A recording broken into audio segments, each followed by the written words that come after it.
Rumble and Trump's new media platform are teaming up. Do you see a pattern here? Because I definitely do. So I've done tons of videos on Trump's social media plans.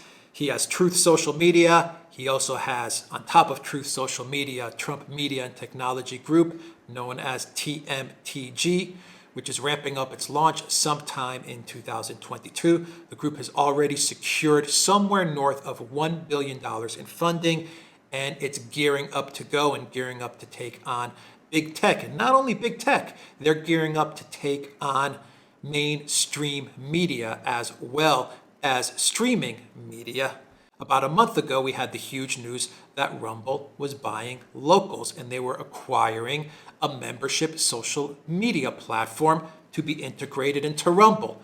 Big news. And then just a few days ago, I did a video on the news that Rumble would be listing on the stock market after a merger with Cantor Fitzgerald Acquisition Corp. with an initial enterprise value of $2.1 billion, adding $400 million into Rumble's coffers. Now we have Rumble teaming up with Truth Media, teaming up with the Trump Media and Technology Group in a massive distribution deal. Howard Lutnick, the CEO of what is now Rumble's parent company, Cantor Fitzgerald, was on the John Bachman Now Show, and he explained it this way. Truth and the 45th president are going to use Rumble's infrastructure, their technology, their cloud distribution capability. So they are going to be a service provider, a tech provider to the president's Truth Social. So I've said many times in many videos that when it comes to infrastructure and to video distribution, Rumble's platform, their infrastructure, is just as good as YouTube's video distribution and video playback infrastructure. Rumble really has a first-class video infrastructure setup. So they're not only providing a service to people that want to view content or for people that want to create content, they also outsource their video infrastructure to other companies. And in this case, they're going to be teaming up with Trump and Truth Social to power, from what I imagine, to power that social media's video distribution and video playback features, video streaming features. This is a huge deal. What do we see here?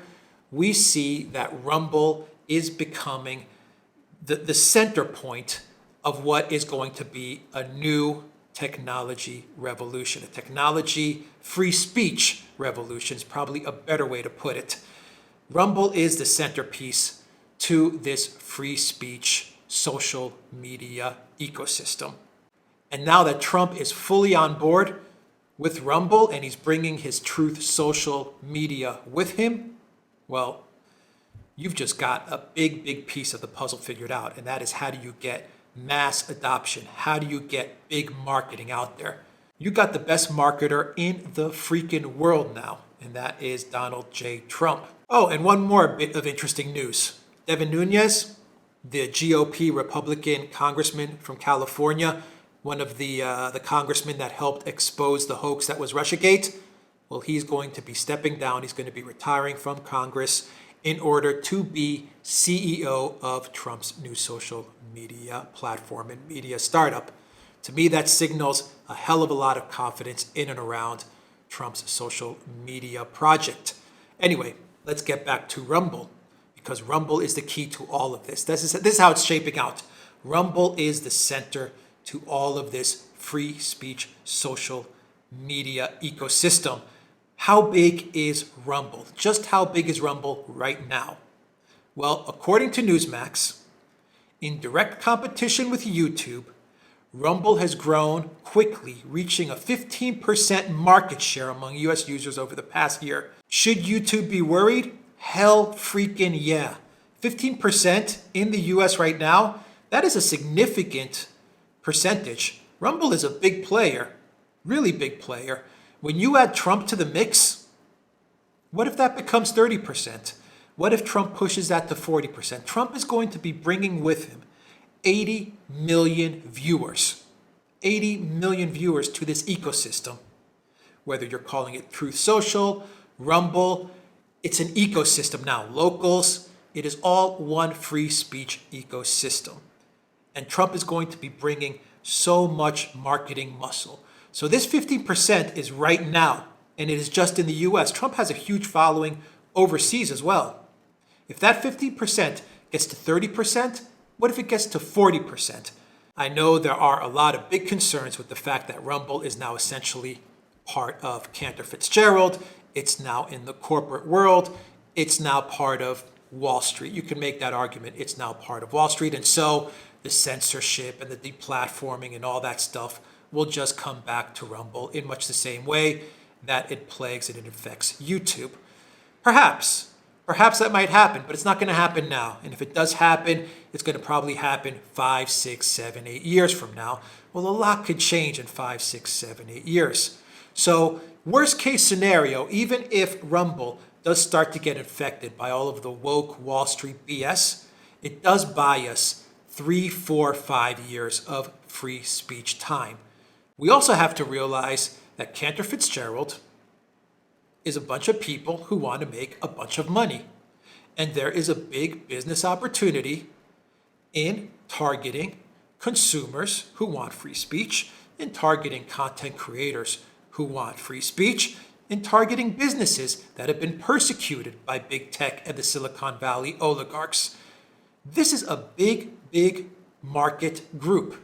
This is a big group to target. There's a lot of money in this. And there's already been a mass exodus from big tech to a lot of these free speech platforms. If you can build on that and bring even more people over who are sick of the censorship and the removing of dislike buttons and all of these things, then you can build a viable, flourishing, competitive ecosystem to what Silicon Valley has. So, yes, Cantor Fitzgerald, these could be a bunch of Wall Street guys and a bunch of corporate guys. But in the end of the day, these may also be some guys who say, you know what? Go woke, go broke. That's their business model. Our business model will be to market and target millions and millions, hundreds of millions of consumers and content creators and businesses that are sick with the go woke, go broke mantra. At the end of the day, it's all about money. And there's a lot of money in being free speech, and there's going to be more money in being free speech going forward. What all of this does is that it provides a viable, competitive ecosystem to big tech. It provides a viable, competitive ecosystem to the Silicon Valley oligarchs. It buys us time. It buys us time to continue to get the word out, to continue to speak freely, even freely to a certain extent. I understand that Rumble does have certain censorship and terms in place. But for the most part, it is free speech, especially when you compare it to big tech and to Silicon Valley. So it buys us time. The other thing that this does, and this is important, it makes big tech think twice before they censor someone, before they deplatform someone. Before they shadow ban someone, it makes them think twice, because big tech may have go woke, go broke. That may be their business model, but it's their business model to a certain extent. Sooner or later, shareholders will start to go to the big tech CEOs and the big tech oligarchs and say, you know what? We're on board for the go woke, go broke up to a certain extent. But now I'm really starting to lose money. Now you guys are really starting to bleed viewers, and you're starting to bleed content creators, and you're losing the momentum. The go woke, go broke is cute for a certain amount of time until it starts to really hit your pocketbook. So those shareholders are also going to put pressure on the big tech CEOs and the big tech oligarchs to think twice.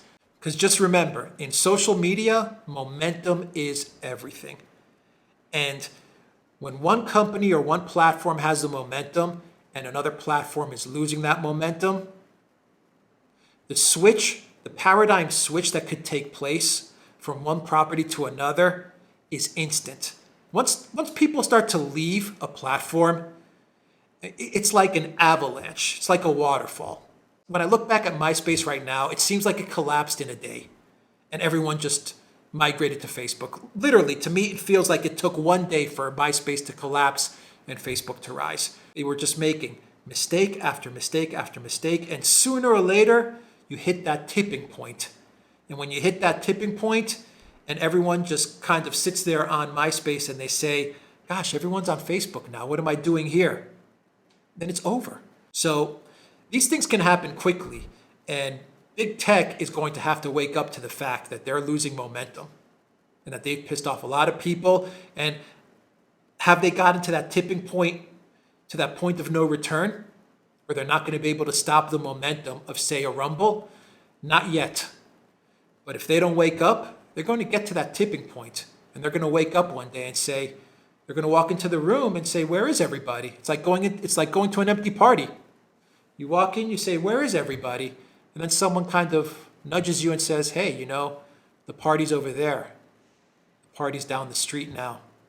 We're not popular anymore. We're not the hot club anymore.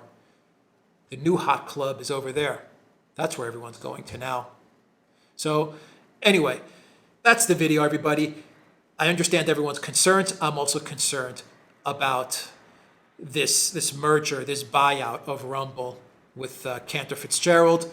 But on balance, all these developments that are taking place on balance, these are positive developments. That's just my opinion. Let me know what you think in the comment section down below. The Duran.locals.com, Rumble, BitChute, ODYSEE, and SuperU. Yes, we are on Rumble. You will find that link down below as well. And go to the Duran shop, 10% off. Pick up a magic mug. Use the code. Good day. Take care.